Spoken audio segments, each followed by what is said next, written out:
Okay, everybody, so glad that y'all are here. We're gonna go for about 45 minutes maybe and talk about back pain and what you can do to try to get rid of those aching pains.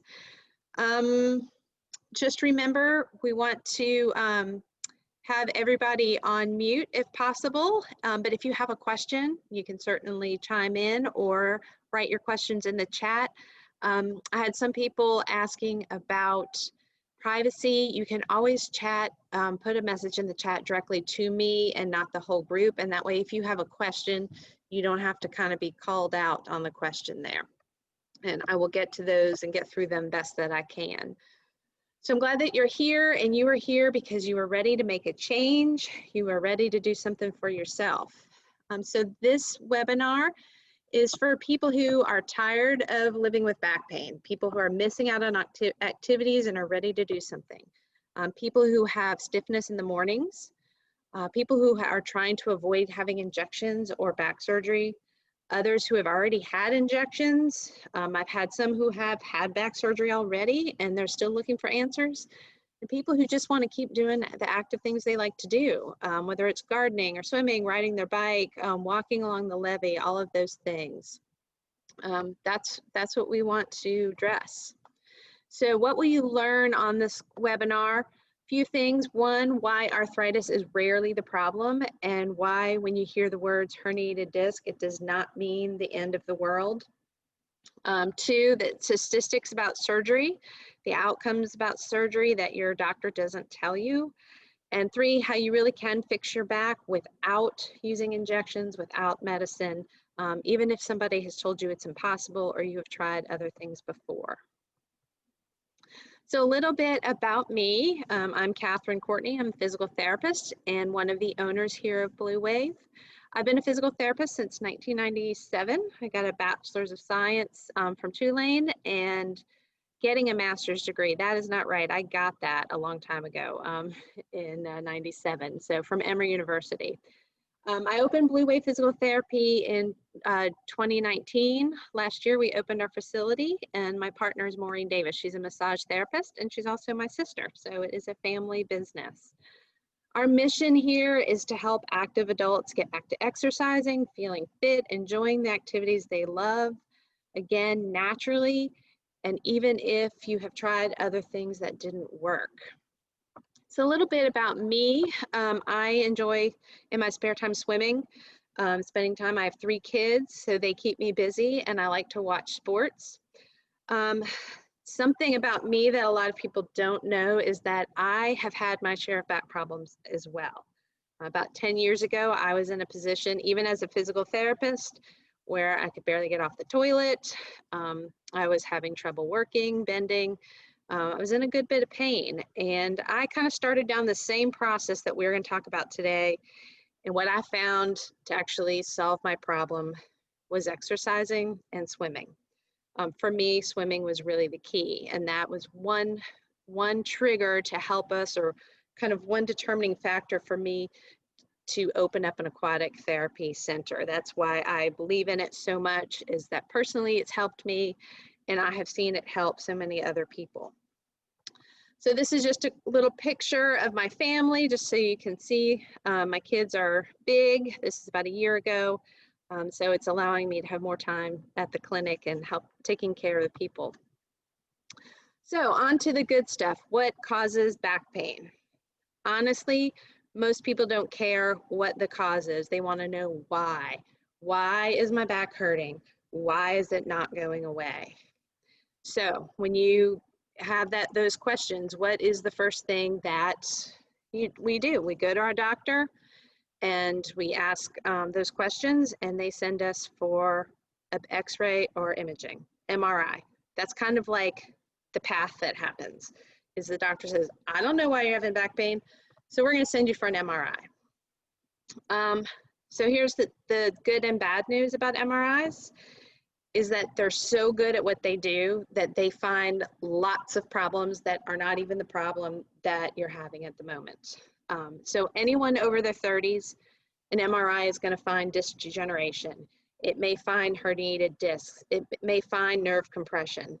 But any of those things that finds doesn't mean that that's where your pain is actually coming from. So it's hard to determine, especially if you've never had an MRI before.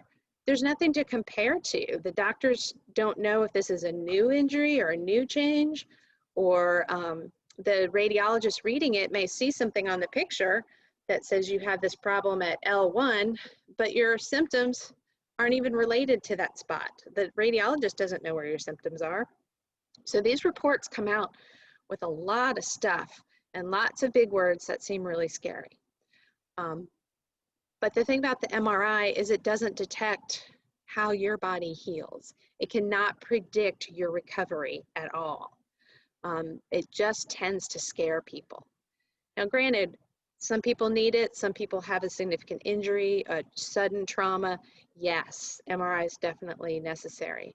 But if you have an acute pain that has just come on and it's just been a couple weeks, you usually have some time to see how that's going to work out. Or if it's been a chronic pain, it's been something that's been nagging and nagging and nagging for years, MRI may not give you that much more information. It may actually give you too much information. So when you get an MRI report back that says you have 2 bulging discs and degenerative joint disease and all these scary words, you look at your doctor and you're like, do something. What do we do? So the next thing that people get is an injection, steroid injection. So how many of you have gotten these before? I admit I thought about it for myself in my back, but I waited and luckily I did not need one. So research has shown that these epidural steroid injections do help. They certainly help with pain. And if you know anybody who's gotten one, they may say, that was it, or give me a shot, I got a shot and I felt much better. And they're showing that an injection, research shows an injection versus physical therapy, that the injection actually works faster and it helps with pain a whole lot more.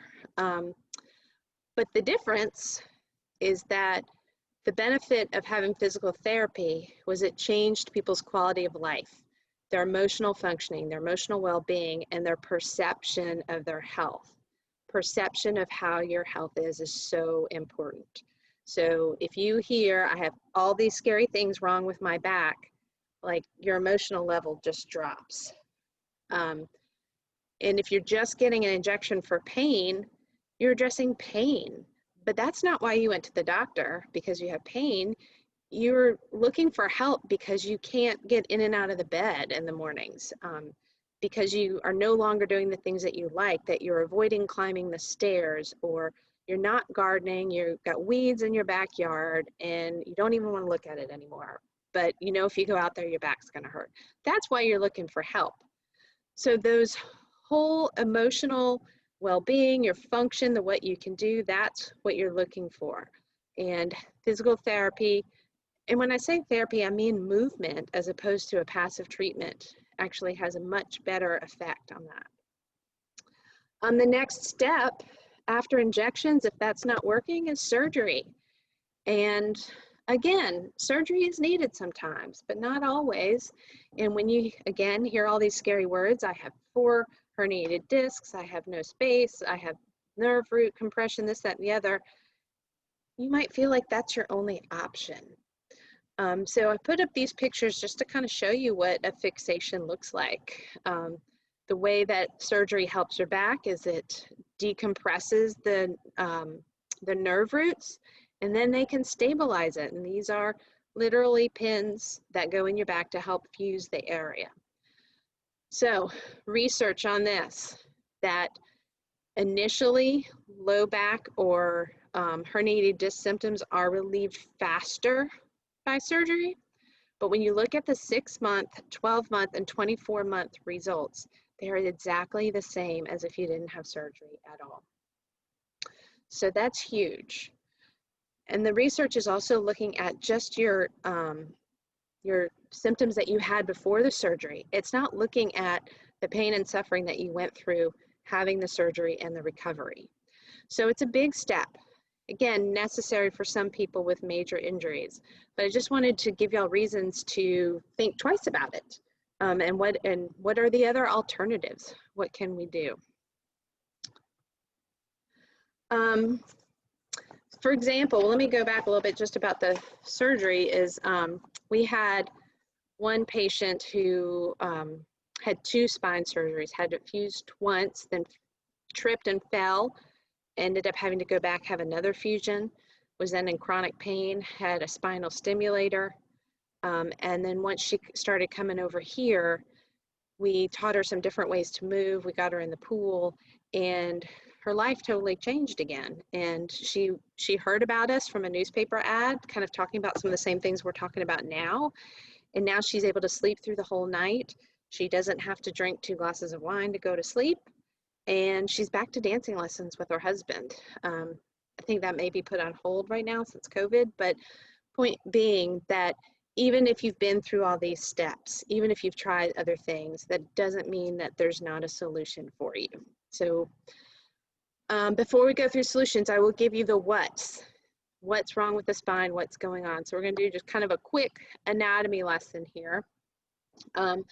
Looking at the spine, you can see on the left picture that our spine has a normal curve, has different curves in it, and that is all purposeful, that we are made that way. It's pretty amazing that it's made for us to be able to move in different directions and to accept the weight of our whole body.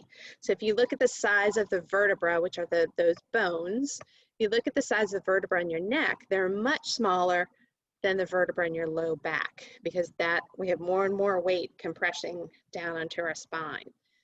You can also see in each of the sections of your back, meaning your neck versus your thoracic spine, which is the middle where your ribs are connected to, and the lumbar spine, the bones themselves are different shapes, and that is what allows us to move different ways. Our low back is much better at moving forwards and backwards. Our neck can turn a lot, so they're shaped differently in order for our bodies to move all these different ways. So the right picture looks at each segment.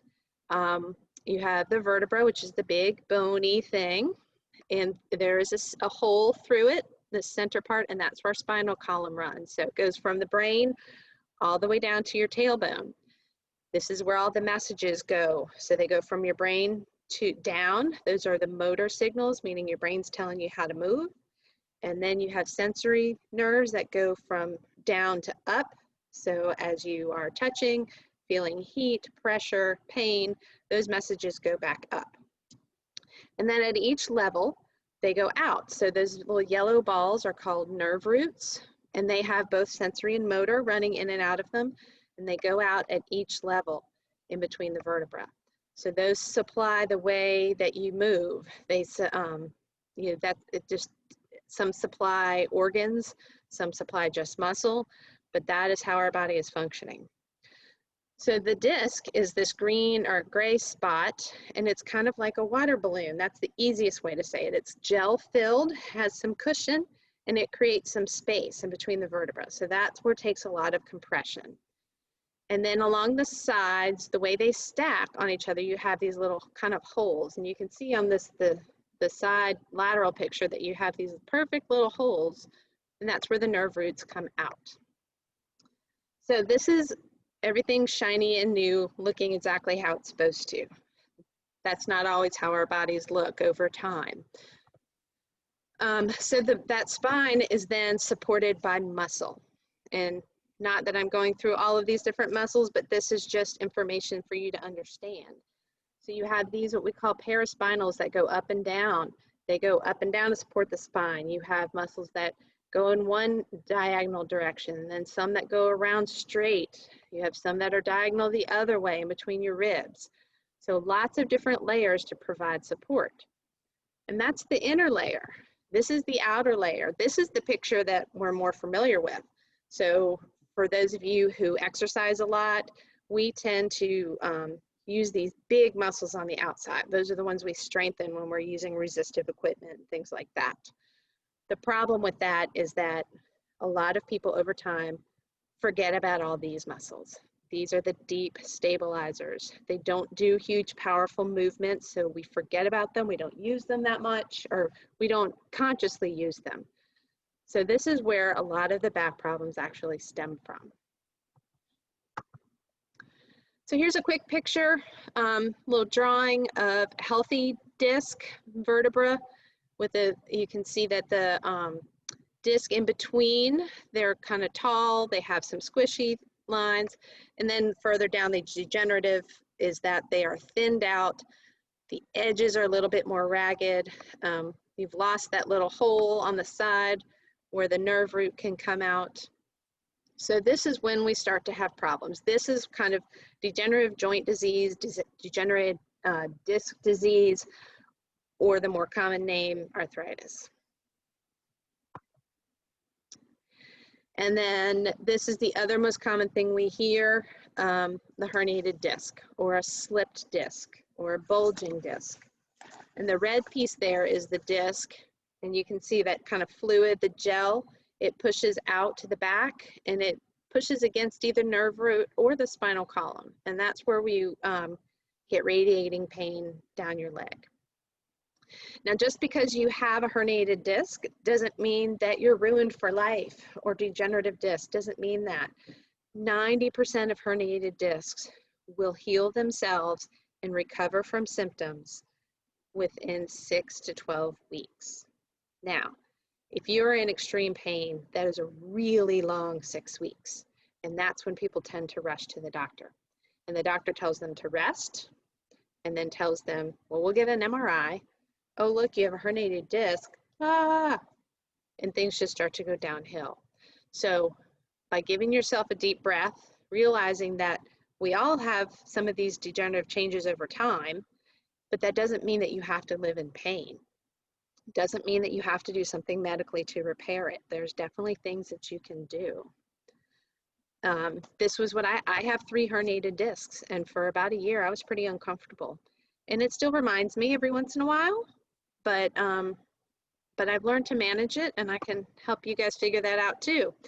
So then the question is, why did it suddenly start hurting?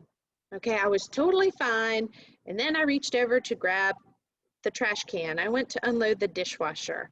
I was fine, and I rolled out of bed one day and my back hurt. I don't know what I did. This is because we have these changes underlying, and for a long time you felt great, and we ignored all those small muscles. We didn't do what we needed to do to take care of it, and then one day a minor little thing flares it.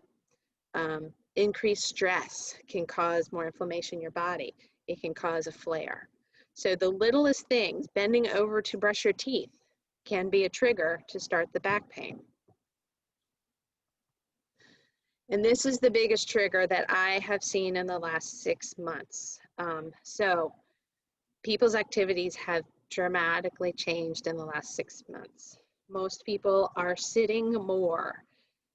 We're on the computer more. We're on it right now, because this is the way that things have gone for us to communicate and to learn and be social, work, and posture has really driven a whole increase in back pain. So I put up these different pictures just to kind of see. A few slides ago, I showed you how you had those natural curves in your spine, and you can look in these pictures and see that they're totally out of whack here, and just in different ways. So when we're sitting, our spine is not in those perfect positions. It can cause increased stretch on the muscles. It can cause stretch on the ligaments. It can make those underlying degenerative herniated issues, it can flare them up because you are not in the best posture to support your spine. So this is the biggest thing that I've seen in the last few months. The other thing on the other side of the coin is that I've had some people who are like, I'm taking this slow time and I am taking care of myself. And I didn't have time before, but now I'm walking 3 miles every day and I'm riding the bike for an hour, and then suddenly their back hurts and they're like, what? I was taking care of myself. Well, it's because they changed their activity level without addressing the necessary muscle support. So I don't know if this sounds familiar to any of y'all. I bet it does, because I've seen a lot of this over the last few months. So what do we do different? What's different than all these other treatments that you've had before? And the focus is that we need to get to the root cause of the pain. And when I say that, it doesn't mean the what that shows up on the MRI or an X-ray. It's the what of what is different. Is it a mechanical problem? Is your spine not moving the way you're supposed to move? Are you walking? Are you swaying side to side? Are you having weakness in your hips? Have you changed your activity level? We're going to look at all those things. What is your stress level? How are you sleeping? How are you eating? All those things go into the factors of how we address your pain. In this picture, we have somebody in the pool. It doesn't mean everybody goes in the pool. The pool is just a treatment. It's a way to start going.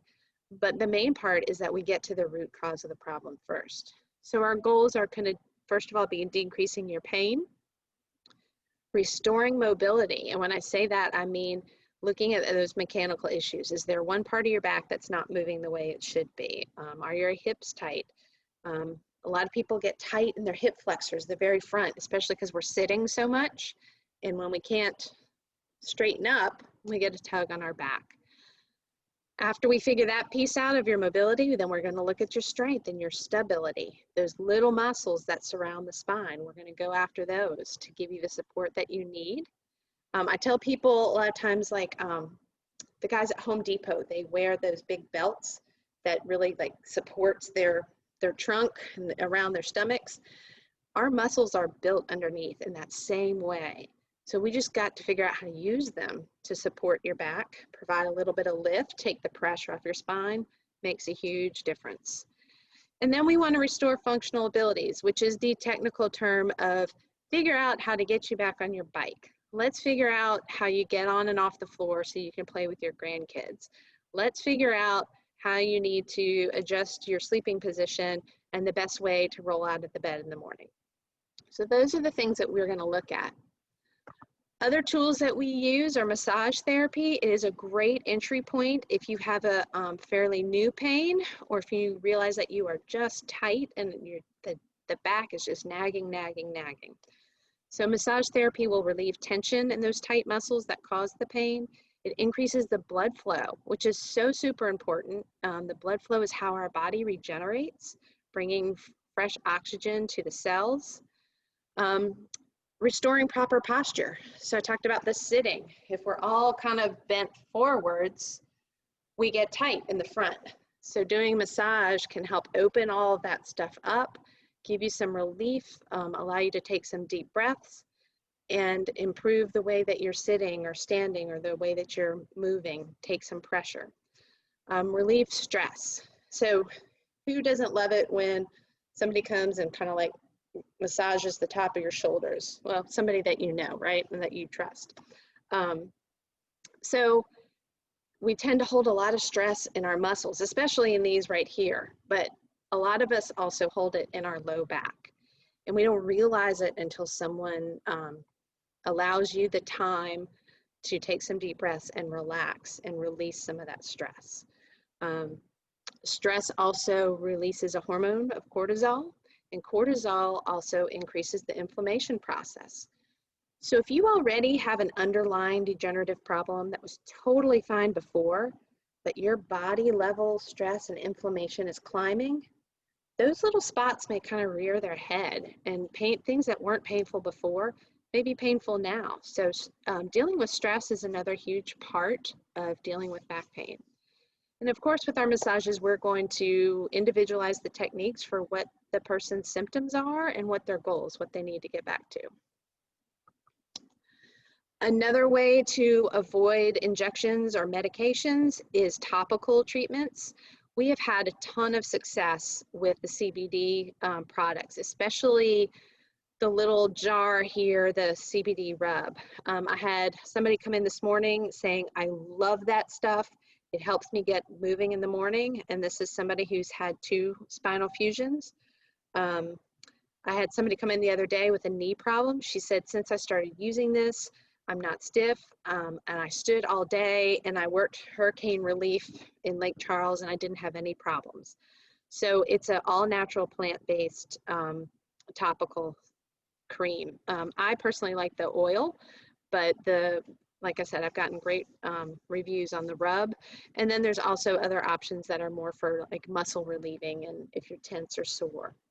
So those are all natural options. But the number one thing to do is move. So this is what you're really here for. What do I do? What exercises do I start with? So movement, we know, is medicine. Just like I talked the blood flow about massage, movement brings more blood flow to our muscles and joints. Exercise releases pain-reducing endorphins, helps with our mental health. It helps drop our stress, drop our inflammation levels there, so that can help. But how you exercise really matters. So I talked about people who were like, yeah, I'm taking time to get ready, to get myself in shape. And they did something their body wasn't ready to do. And so knowing this right skill and coordination is super important to doing the exercises safely. So the correct exercise routine will make you feel better and it will last. The wrong exercise routine will make you feel worse and it will last. So it's super important that you start slowly and listen to your body. So what I have next are just 5 little exercises and stretches that I tend to start people on. So the disclaimer here is that I don't know your particular problem. So it's super important that you start slowly and you look for help if you have any problem. You stop doing these if you are having pain while doing it, and call and ask for help and questions. But these may be familiar to you. They may be things that you're doing already, and we'll just kind of talk through them and some of the little nuances. And for anybody who wants a printout, I can certainly send that to you afterwards. So the first one is just hamstring stretches. Let's do this one on the right first.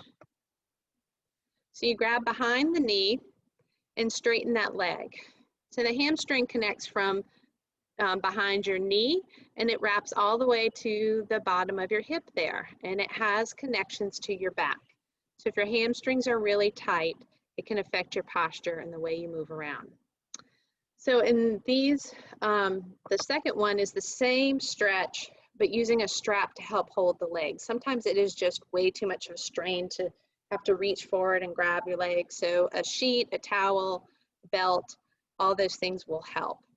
The secret to these stretches is that you keep the body and the hip at like a 90-degree angle. So we'll go back over here. You want that hip to be kind of at a 90-degree angle, and then you straighten your leg out as much as you can. Now we're really lucky that Laura here is very flexible. Not everyone's foot is going to go up to the ceiling, and that is quite all right. You just go to what feels comfortable for you, and you want to hold a stretch for about 20 to 30 seconds at a time. Okay, and after we go through these, I'll come back and see if anybody has questions. Okay, next one is the knee to chest stretch. Again, grabbing behind the knee. Frequently, people will tend to grab on top of their knee here, but if you have any kind of knee problems, all you're doing is cramming that knee joint. So I always say make sure you grab behind the knee. And then you just pull your knee towards your chest, and you will get a stretch of those muscles that kind of go up and down along the spine. Also may stretch your hip. The other secret to this is that the opposite leg needs to be out straight. I'll frequently see people do it with one knee bent up, and that kind of cheats you. It gives you a little head start, so you don't get as much of a stretch that way. Okay, bridges. This one is sometimes really tough for people. So I always throw in the disclaimer, do what you can pain-free. The goal is to be able to lift your fanny as if somebody's trying to slide something underneath you, and you want to lift it so that your body is in a straight line. I am not in a straight line when I come up, but the goal is to be able to get up all the way. You will feel this one work in your thighs in the front, you'll feel your butt muscles, you may feel your stomach muscles. But if it's painful, you just go as high as you can go comfortably, and you'll find with repetition and over time, you'll probably be able to go a little bit higher and a little bit higher until you have that full motion.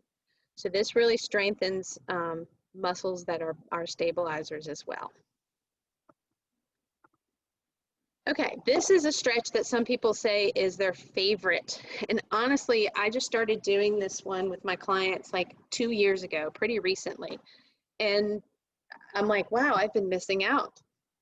So I call it an open book. Lay on your side, putting your arms straight out ahead. And you just bring that arm around, and it's a big stretch through your whole trunk. You get some rotation all the way from your neck all the way into your spine. So people who are very stiff, this right here really helps relax some of those muscles. Your whole body is supported.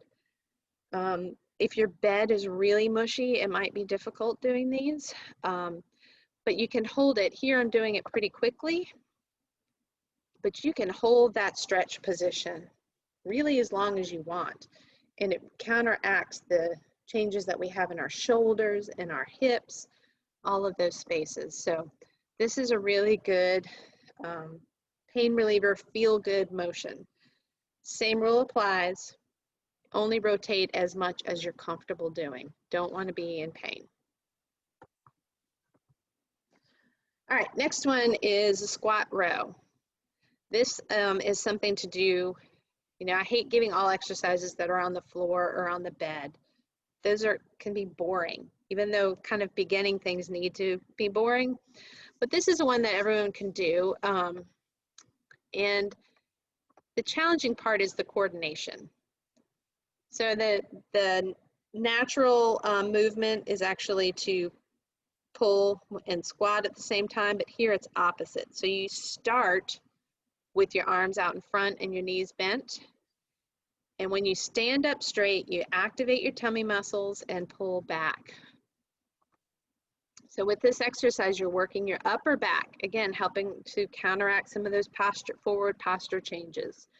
Working your hip extensors, your butt muscles, and you actually, when you pull and stand at the same time, will feel work in your abdominals and stomach. So this is just a tubing bought at Target.